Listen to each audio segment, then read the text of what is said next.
छत्रपति शिवाजी महाराज के बारे में बच्चा बच्चा जानता है, लेकिन उतना नहीं जानता है जितने उनके बारे में लोग की जानकारी होनी चाहिए। इस जलता राजा जो महानाट्य है, इस पे जो चरित्र का उनका महानाट्य होना है, इससे आम जीवन पे क्या कुछ प्रभाव पड़ेगा, खास करके युवाओं में? बिल्कुल, देखिए, प्रेरणा देना ये हम सभी लोगों का प्रयास है कि नौजवानों को प्रेरणा दें, राष्ट्रभक्ति की ओर चलें, अपनी जो विशाल एक विरासत है, गौरवमयी विरासत है, उसके संवाहक बने, गर्व अनुभव करें। और छत्रपति शिवाजी महाराज का जो विशाल व्यक्तित्व है, ये सही बात है कि जितना आप पढ़ेंगे उतना आपको उतनी बार एक नई चीज मिलेगी उसमें। उदाहरण के लिए बहुत कम लोग जानते होंगे कि सबसे पहले गुलामी प्रथा बंद कराने वाले छत्रपति शिवाजी महाराज हैं। भारत की पहली नौसेना का गठन शिवाजी महाराज ने किया, और इसी तरह के अनेक क्रांतिकारी कदम, गुरिल्ला युद्ध नीति, गुरिल्ला वॉरफेयर जो है, आज देश के विश्व भर में कई देशों में ये अपनाई जाती है, जहां संख्या बल में कम सैनिक अपने से बहुत बड़ी सेना को जो है आक्रमण करके और परास्त कर देते हैं। तो गुरिल्ला युद्ध नीति के जनक शिवाजी महाराज हैं। इसको गनीमी कावा एक शब्द है मराठी में, उस शब्द से संबोधित किया गया है। तो जब महान व्यक्तित्व का जीवन परिचय लोगों के सामने आएगा तो निसंदेह उससे लोग परिचय लेंगे, नौजवान पीढ़ी परिचय लेगी, प्रेरणा लेगी, उससे प्रोत्साहित होंगे। छत्रपति शिवाजी महाराज का आपके जीवन पे कितना प्रभाव है? बाल्यकाल में अम्मा से हम रोज नित्य का ये नियम था कि वो शिवाजी महाराज की कहानी सुना करके ही हमको सुलाती थी, और ऐसा हमको आभास होता है कि पूर्व जन्म में उनके सेना के एक छोटे से सैनिक हम रहे होंगे। महाराष्ट्र हम जाते हैं तो ग्रामीण महाराष्ट्र में प्रवास करते हैं, उनके किलों का एक तीर्थ समझ के दर्शन करते हैं, और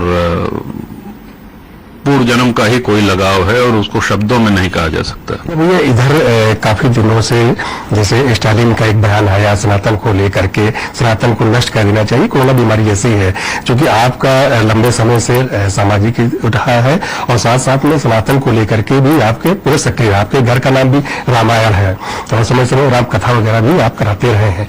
तो इसको जिस तरह से सनातन को घेरने का प्रयास किया जा रहा है, खासकर राजनीतिक पार्टियों के, ये एक राजनीतिक स्वार्थ के तहत, तो इसको लेकर के आप कैसे देखते हैं कि सनातन को राजनीति में घेरना चाहिए या नहीं करना? देखिए, डीएमके ने और उनके और भी कई नेताओं ने, स्टालिन ने जो बयान दिया, ये बाबा साहब अंबेडकर ने जो संविधान हमारा बनाया उसके दायरे के अंदर नहीं आता है। ये बयान ही असंवैधानिक है।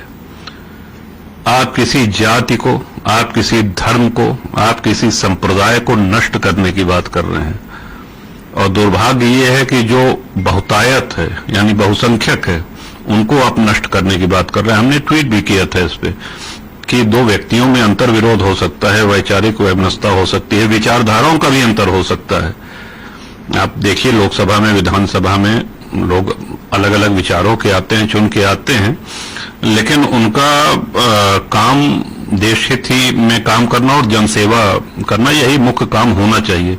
यहाँ पूरे हिंदू समाज को, सनातन धर्म को समाप्त करने की बात कर रहे हैं, तो ये असंवैधानिक है। इनके ऊपर मुकदमा तो कायम होना ही चाहिए। अब जाकर के माननीय सुप्रीम कोर्ट ने संज्ञान भी ले लिया है।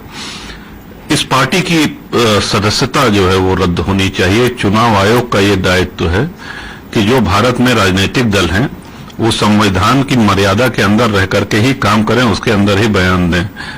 पूरे भारत में हिंदुओं को, सनातन को समाप्त करने की बात कर रहे हैं और बार बार कह रहे हैं। ऐसा नहीं कि स्लिप ऑफ टंग हो गई, वो पढ़ा हुआ बयान पढ़ रहे हैं, यानी कि पहले से लिख के उन्होंने बयान तैयार किया हुआ था, और दोबारा फिर कई अवसर पर उन्होंने अपने इस बयान को दोहराया है, और उनके साथ साथ उनके दल के अन्य नेताओं ने भी दोहराया है।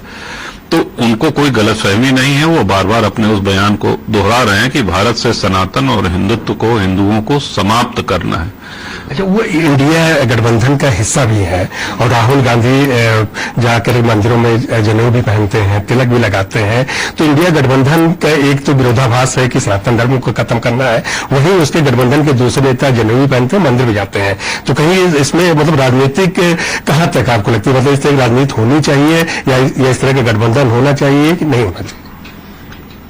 देखिए, राहुल जी पे तो हम नहीं कहेंगे, इसलिए कि विषय सनातन को समाप्त करने का जिन्होंने बयान दिया है उनका विषय चल रहा है।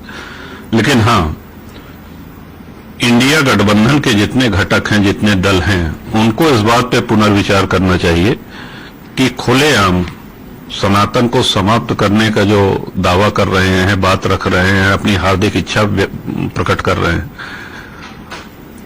उनके साथ वो खड़े हुए दिखना चाहते हैं या नहीं समाज को। तो आज ये भी देश देख रहा है कि समूचे सनातन को जो अपशब्द कह रहे हैं या समाप्त करने की बात कर रहे हैं, उनके पाले में कौन कौन खड़ा है।